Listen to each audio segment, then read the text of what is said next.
Bonjour et bienvenue dans cette vidéo qui a pour but de présenter le jeu Scale Line. Scale veut dire échelle, line, ligne. Tu vas vite comprendre pourquoi. Avant de présenter le jeu, je tiens à dire que je n'ai pas du tout inventé sa mécanique. Ce jeu est librement inspiré d'une série de jeux éditée par Asmodée que tu connais peut-être. Il y a la série Card Line, un jeu de cartes où tu peux t'amuser et apprendre des choses autour des animaux, autour des dinosaures ou encore des pays du monde. Il existe également une autre série, Timeline, qui cette fois-ci va surtout surfer sur l'histoire. Mais le jeu que je vais te présenter maintenant est un jeu surtout destiné au SVT. C'est moi qui ai fait les cartes, mais je rappelle, je n'ai pas inventé les règles du jeu. Il s'adresse surtout à des élèves de fin de cycle 4, c'est-à-dire fin 3e, ou des élèves de seconde. En effet, au programme, les élèves doivent arriver à la notion d'échelle du vivant. Et ce jeu permet d'amener cette notion tout en s'amusant. Dans ce jeu, tu as 28 cartes.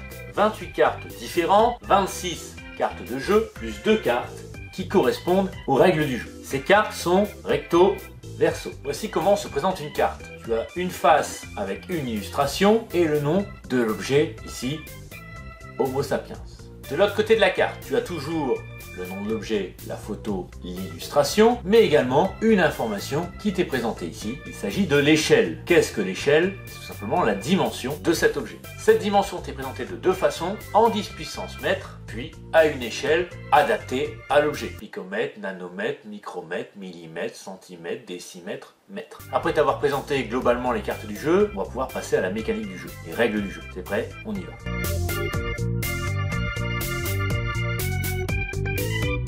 On commence très simplement, il faut d'abord former des équipes de 3 joueurs, maximum 4, pourquoi pas 2. Vous sélectionnez de la façon de votre choix, avec un Shifumi par exemple, le joueur qui commencera la partie. Vous distribuez 4 cartes, jusqu'à 5 cartes à chaque joueur.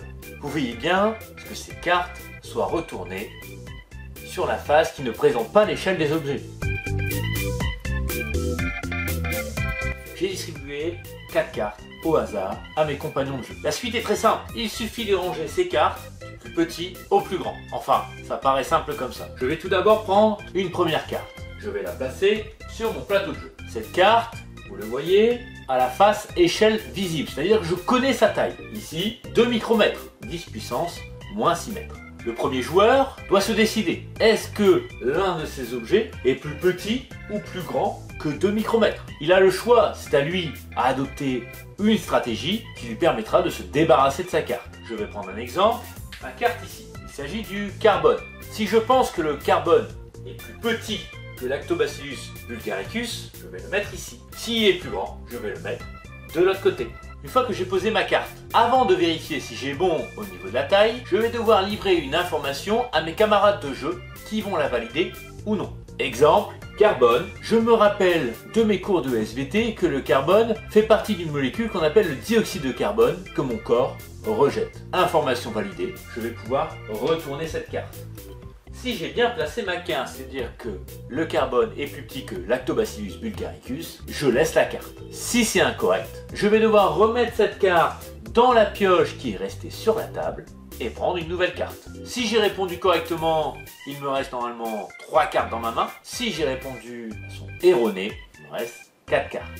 Le but, vous l'aurez compris, est d'être le premier à se débarrasser de ces 4 cartes. Le joueur suivant va pouvoir prendre la suite du jeu, sauf que cette fois-ci, il y a 2 cartes sur le plateau. Je reviens à l'Homo sapiens. Je vais devoir le placer ici. Si je pense que l'Homo sapiens est plus petit que le carbone, je vais le mettre avant le carbone. Si je pense que l'Homo sapiens est plus grand que Lactobacillus bulgaricus, dans ce cas, je vais le mettre après Lactobacillus bulgaricus. Si je pense que l'Homo sapiens se situe juste entre les 2 précédents objets, dans ce cas, je vais le mettre entre les 2. Je donne une information, elle est validée, je retourne ma carte, je vérifie ma réponse. Si l'information n'est pas validée, je remets la carte dans la pioche et j'en pioche une nouvelle. Vous pouvez ainsi jouer à ce jeu en famille, en cours, avec votre prof, avec vos camarades, peu importe. Vous pouvez imprimer librement ces cartes. Je vous mets le lien PDF juste en dessous sur YouTube. Je vous mets également le fichier PSD, c'est-à-dire le fichier Photoshop qui vous permet d'éditer ces cartes. Si vous voulez rajouter des cartes, il n'y a aucun souci. Je me suis limité donc à 26 objets, mais vous pouvez bien sûr en faire beaucoup plus ou varier ces objets. Enfin, je vous rappelle que si cette vidéo n'a pas été assez claire au niveau des règles, dans ce cas, vous avez ici les règles du jeu qui sont fournies, bien entendu, que vous pouvez lire à haute voix afin d'expliquer à vos camarades qui n'ont pas vu la vidéo les règles du jeu. Je n'ai plus qu'à vous souhaiter bon jeu, bon amusement, et puis je vous dis donc à bientôt.